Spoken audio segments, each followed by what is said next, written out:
1 Corinthians 13, and we're going to walk through verse 1 through 8. And as I was getting ready for this, I started thinking of this. Like, we have all these things that are going on in the world. A lot of things going on in the world. We talked about it a little bit last week, but this time of year, one of the biggest phrases, I don't know if you know this, but they're not making Conversation Marts this year. Did you know that? This is the first year they're not making them because the company ran out. The company bought them and they didn't have enough time to prepare them in advance. But Krispy Kreme is coming to the rescue and they are making Conversation Heart donuts. Like, I don't know what kids are doing in classrooms, but they're going to get Conversation Heart donuts. So, all that to say, the reason I wanted to talk about love is we're going to hear these quotes and sometimes these cheesy things over the next week. One of the things that I hear a lot, and we heard a lot growing up, was it's better to have loved and lost than to never have loved at all, right?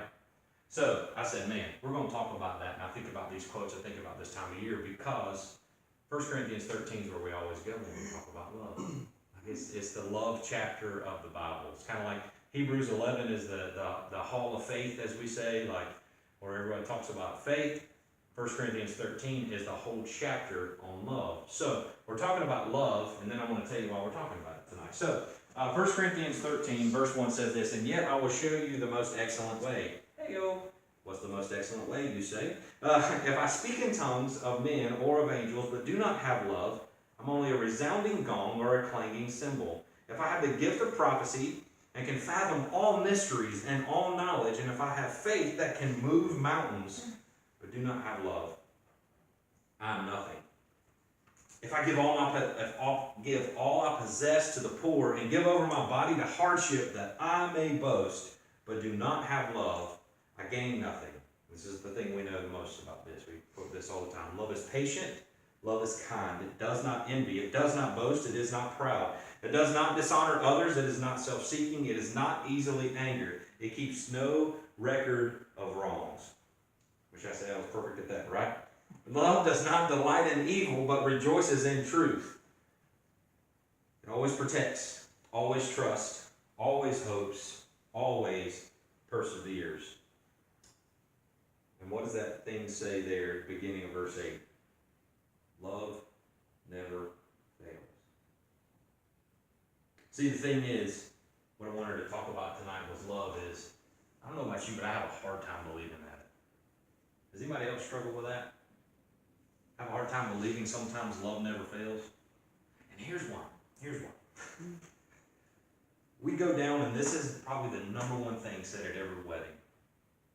Number one thing. Like most weddings, you're going to walk down, this is what's said most of the time, right? And this is what's read, and it's spoken over your life. But the thing is, we're people. And the thing is, the reason I struggle with love never failing is because I've been betrayed, I've been hurt, and I've been beat up. And most of the time, it was the people I loved the most that did it. Am I the only one that's been there? And like, am I right in that? Like, is anybody else Only struggling the with that? people you have deeply loved can do it. And so there's a Mark Twain quote that says this. So hang in here with me. I'm going to butcher it. But Mark Twain talks about, hey, if you see a dog on the side of the road and it needs to be rescued, you can take it home, clean it up, dress it up, and feed it. And all of a sudden, nurture it back to health, and that dog will never bite you. This is how we know dogs aren't human. If that's not clicking, this is what I'm trying to tell you. The thing you love the most will be the thing that hurts you the most. And I have a hard time believing sometimes that love never fails. But what is the greatest commandment? Love God and love others. So if I really want to be the best Christian I can be, I can't live my life feeling like love never fails. But yet I love all that real good fluffy stuff and that great alliteration as it's going up. And as verse 8 starts, that's where Jesus has been hitting me with a brick and said, Tyler, if people were around you, do they believe love never fails? And how you love me and how you love them. I wish I could say I was 100% on that. But I'm totally not. So the reason I wanted to talk about this tonight is I believe, I know we're stepping into a relationship series coming up. And I know this time of year people talk about relationships. And so I was thinking of all the instances of where we can struggle with love never failing. So I looked at heroes in the Bible. Joseph. He operated out of love never failing. Both Josephs, by the way, operated out of love never failing. You know, he had this wonderful technicolor coat, right? And his brothers threw him into slavery, sold him into slavery. And all of a sudden, there came a day where the ones who hurt him the most were the ones who needed him the most. You see, I'd have a hard time being Joseph. Maybe you would do David, as a matter of fact. His whole family, all of his brothers rejected him. His own father wouldn't even tell Saul, wouldn't even tell him that, hey, wouldn't even let him know when Samuel was coming to anoint him and Saul was king, that David was out in the fields keeping sheep. But yeah, those were the people that betrayed him, and those, when he went to slay the giant, were the ones that loved him the most, right? Like, that was everybody wanting that power, right? Like, one of those things, like, I look at Job, I think of the book of Job, and I think all of a sudden, in an instant, all 10 of his sons and daughters are killed. His wife is standing there mocking him. He loses everything. I wonder if Job lived a life that said, love never fails. I read their story, and they did. And I'm like, man, how great would that be?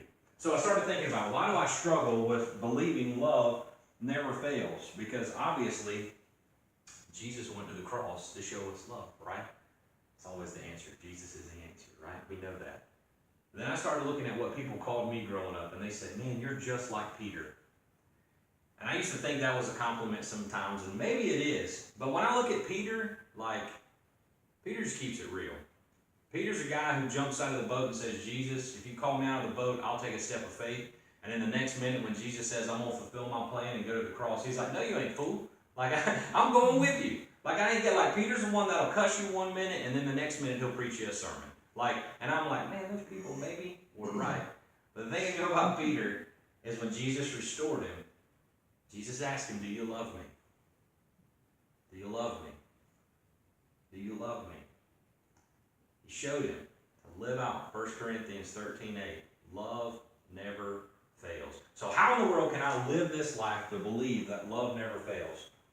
Number one, I understand forgiveness is not about keeping score. It's about losing count. Forgiveness is not about keeping score. It's about losing count. Because if I love someone, I'm willing to forgive them. Like that dog that I feed, that dog that could bite me, that chooses not to. I love how Mark Twain didn't talk about cats that way. If you're a cat person, that's cool, but cats would probably still bite you. I don't know what else to say, right? They can still do their thing. That's true. Yeah, and then lick you and kiss you and be happy, and then not let you do your thing. But what I struggle with believing that love never fails is there's many times that I struggle with forgiveness, and that's the reason that I don't believe love doesn't fail, because I've got an account to settle. I've got a score to settle. And so I always keep score. And if you're in any relationship and you're keeping score, I can tell you it's not a deep relationship at all. We all have our moments, but in the end, you realize that it's not about keeping score. It's about losing count. It's about coming back together. Like, so much so, what's really crazy, the reason I talk about Peter is he's one of the only few disciples we knew that was married because Jesus healed his mother-in-law. And he goes to Jesus and says, how many times should I forgive someone who has sinned against me?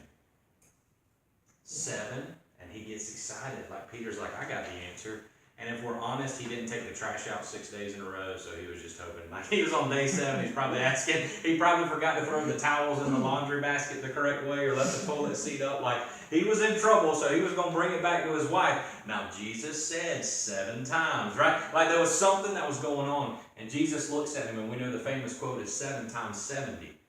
Every day you should forgive someone who has wronged you 7 times 70.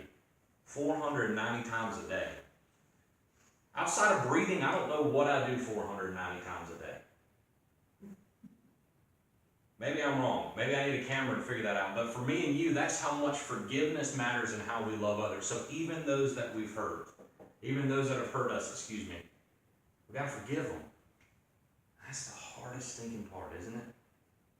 So if we want to live a life that shows love never fails, we got to live a life of forgiveness, because forgiveness isn't about keeping score.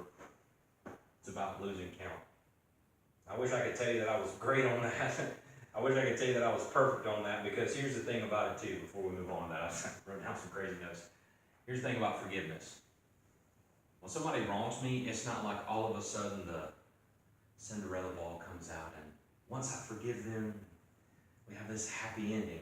Like, it's a choice, isn't it? Isn't that forgiveness a choice? And most of the time, I'm just waiting for them to either accept my forgiveness or step into it so that we can come together and reconcile this thing that's hurting and harming us. But the thing is with forgiveness, if I think, well, I'm praying to forgive that person, they righted me wrong, so then we're right away. Oh, we're human beings. It don't work like that. It's usually so much deeper than that. So I want to remind you, as you're forgiving someone, stay the course. Remember, love never fails. One step at a time. Now, I'm not telling you to stay in an abusive situation. Absolutely not. But what I am saying is understand. It takes time to forgive.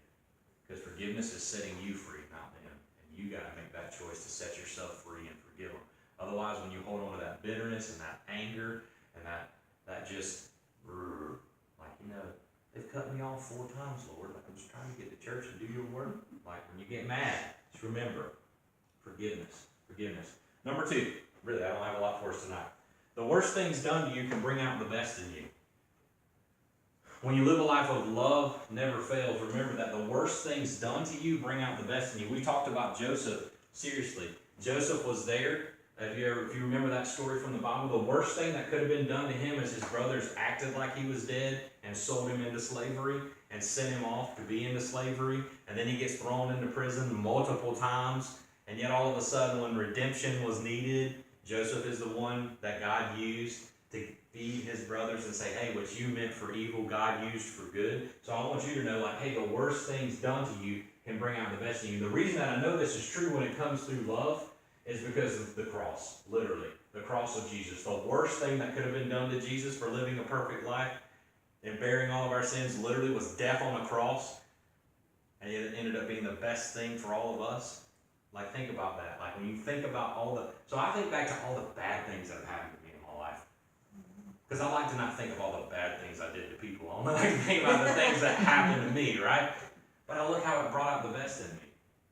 It brings out the best in you if you have a heart of love and a heart of forgiveness. But if you don't, you can't possibly live a life of love never failing because you're just waiting for the worst thing to keep happening to you. Anybody else live in that world? I do more than I want to admit. Oh, this is the worst thing ever. No, this was the worst thing ever. Like, when is the good thing coming, Lord? Like, when is that happening? But I'm realizing that's not the life of love never fails. Matter of fact, I'm thinking right now, the thing that gets me is I know we talked about it last week and it just breaks my heart. And so I'm just putting all my cards on the table. Like, when I hear of teenage pregnancy, and I think of teenagers or I think of unwanted pregnancy, those babies don't need to hear about how much wrong they did. They need someone to show them how to be a mom and a dad. They need someone to walk with them step by step through it. Hey, as a matter of fact, when that person gets caught in the middle of an addiction, they don't need to be beat up for it. God will convict them. God will do what the Spirit will do what it's supposed to do. Our job is to love them through it. And that's the hardest thing in the world because that's a choice we have to make every day. And that's what gets me is that's a choice I have to make. When people have hurt me, I have to make that choice. But then I remember where people are that God's rescued me from. Like, I'm not in that situation. I may be in my own tough situation, but I'm not in that situation. I just have to love those people through it. So if you want to live a life of love never fails, remember forgiveness. But also remember those bad things that are happening is where God just does that's where his magic sauce is. Like, that's where he is best, right? Like, don't you think that's where he's the best? Like, that's where he seems like, when I look back in my life, all the tragedy is of times he moved and did the greatest work that was immeasurably more like that nobody could even imagine coming out of it, right? Like, that's where it was. So last but not least, what I have for us is this. The thing that I wanted to get to is the other thing I wanted to show you that Jesus has reminded me of in this love. If you've got your Bible, go to Matthew 6, verse 14 through 16. Matthew 6. Verse 14 through 16. And that's what this point means when I say it's unforgivable to not forgive. That's the hard part. When we think about this life of forgiveness. Matthew 6, verse 14 through 16. Jesus teaches us how to pray. He teaches the disciples how to pray in the verses before that, okay? He shows this is how you should pray. They said, hey, we want to learn how to pray like John the Baptist. We want to learn how to do those things like he taught his disciples. The question was, hey, how do you pray? So he does that. But Jesus, being Jesus that he is, says this at the end. It always gets me.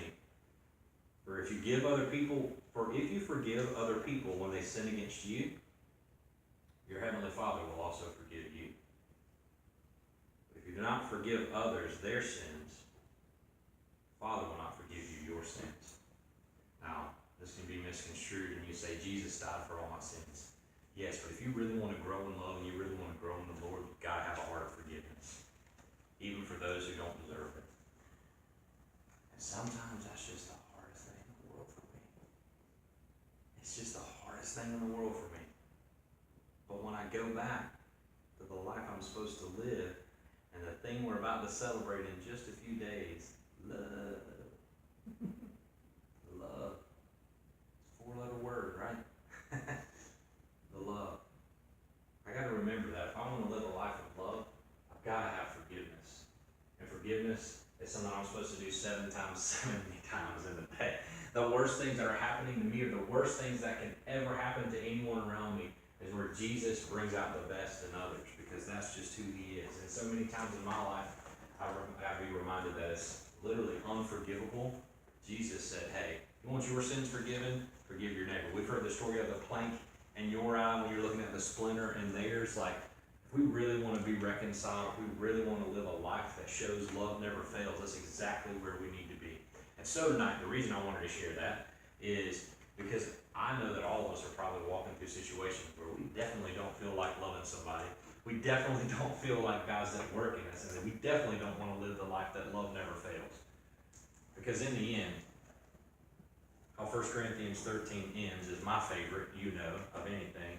I'm just going to read it to you. Verse 13 says this, and now these 3 remain, faith, hope, and love. But the greatest of these is love. I can have all the faith in the world. As it starts in 1 Corinthians 13, I can do all the works, but if I don't have love, it's worthless. And so when we love God and love others, and we show them who he is, that's where we get to experience freedom. And so I believe there are probably families that are looking at crazy situations right now. I know we probably have relationships in our life that are tattered, beat up, and busted up. But maybe unforgiveness is sinking in. Maybe we've forgotten that we as Christians get to live a life that love never fails because Jesus went before us to show us that love never fails. And he made a way where there wasn't a way. And so maybe if you're struggling with forgiveness, I'm just going to ask you, keep being open to it. Would you? Because all of us have the same place we're going to end on this earth. We're all gonna have a funeral one day. We're guaranteed a physical death. Thing is, none of us know when it's going to happen. And so the question is, the time we spend in between, will it be wasted on all the things I'm doing, or will it be the life I'm living of love? That's all Jesus has just been reminding me of here lately. Yes, it was my birthday yesterday. Believe it or not, if there's a year left in my life, I will actually live to be older than my father was. And that's crazy. And I realize everything he did in his life and everything that I've got to be a part of in my life. And then I started thinking about a story. Started thinking of Donna from last year at Temple. And I started thinking of living a life of love. And the reason I wanted to share this is because she was in a situation with her granddaughter having a child that the family didn't really know what to do anything with. And now she's gone to be with Jesus in heaven now, so I can share this, but I'm saying it this way to say, I remember her pulling me aside at church one Sunday and saying, what's the best thing I could do? The baby hadn't been born yet. They were trying to figure out if they were even going to have a baby shower for this child because they were that angry that this teenager would do this. And for some reason, Jesus let me be a part of it. It wasn't me. I'm telling you right now, because I understood exactly where they were coming from. I would be frustrated and upset, not at them, but for them, because they have their whole life ahead of them. I said, just love them. Just love her. Everybody's going to tell her how mad they are at her. Everybody's going to tell her how much she's messed up. Everybody's going to tell her how worthless this moment of passion was in her life. And she's got to live with it for the rest of her life, so just love her. Little did I know Donna will be gone. What, a year and a half later? A year and a half later. But I will tell you one thing I remember from her funeral. She loved that grandbaby. The time she got to spend with that grandbaby. made her life full. And it's because she was at a place where all of us probably are in some situation in our life where we've got to choose love or we got to choose ourselves. And if you really want to choose yourself, choose love. Because we never know when our time is up. And in the end, somebody's going to remember something about us, and there are going to be some good times and there are going to be some bad times. But the thing that I would love somebody to say about me is how well I love God and I love them. Wasn't perfect, as bullheaded as Peter, and thought I could walk on water and drown every time, almost to the point where I was consumed by everything I did. There wasn't a doubt in my mind if I loved people. I love celebrating that with Donna. I love being a part of that. And I think Jesus laid the foundation of that for me to talk to you about it tonight, to say, what do you have going on in your life that maybe you're not living a life that love never fails? And that's what people here are for, is to walk with you through it. Not to point at you, not to tell you how wrong you are, not to tell you how stupid the situation is, but just to love you through it and just live a life with you to say love never fails, so that you can live a life that says love never fails. Because we want to show Jesus to the world. That's what they're looking for. They're not looking, they already beaten themselves up about the mistake they made. And trust me, the Holy Spirit will convict and discipline the way the Holy Spirit is supposed to. Man, a full-time job for me is just love, even if I don't get it back. So, tonight the questions I have for us is this. On a 1 to 10 scale, how functional are your relationships? What I mean by that is, how deep are they? I don't even know all of them. Maybe you just want to take an inventory of yourself and how you came up with your number. And then maybe as we get to wrap up, we get to have these times, share a time when you felt like love failed you. How can you still see God's love at work? We could probably spend multiple weeks on that one, right? Because the thing is, the reason I wrote that one in there, and the reason I wanted to share that is, I think as a Christian, sometimes I think God's love fails me. And you can say it and you can be upset about it, but I look at Job's story, and God said, if you'll just pray for your friends, you'll see that I will give you double for your trouble. Like I'll bless you more in the second half of your life than the first half of your life. Stop grumbling, gird your loins, stand up like a man, and pray for the people around you and love them right where they're at. And all of a sudden, the blessing overflowed. I get mad at God when I don't have my, like, God, it's supposed to be this way. Like, seriously, like there's supposed to be that many zeros before the decimal, not after, like in the bank account, right? Like it's supposed to be this way. And I get mad. And if I'm completely honest, this is where I'm bullheaded like Peter, and I'll tell you, it's not wrong to say that we feel that way. The difference is when we have a good group of Christians around us, they can help us walk through that. And so wherever you are, that's what I wanted to share with you.